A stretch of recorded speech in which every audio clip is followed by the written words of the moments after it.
Hello everyone, welcome back to the channel. Hope you are doing well and fine, and in today's video I'll be showing you how to fix Crunchyroll not loading on TV.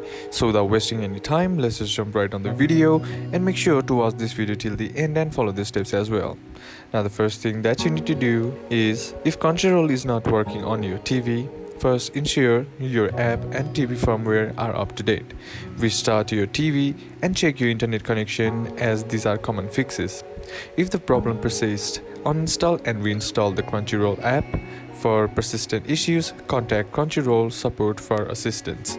They can provide specific solutions or inform you of any ongoing service disruptions. Remember that compatibility can vary across different TV models, so verify if your TV supports the latest version of the app. So this is the fix that you can do in order to fix the issue that you are having on Crunchyroll that is not loading on your TV. So that's basically how you can do it, and that's it for today's video guys. Hope this video was useful to you. Leave a like if you did, comment down below what the next video should be on, consider subbing to the channel.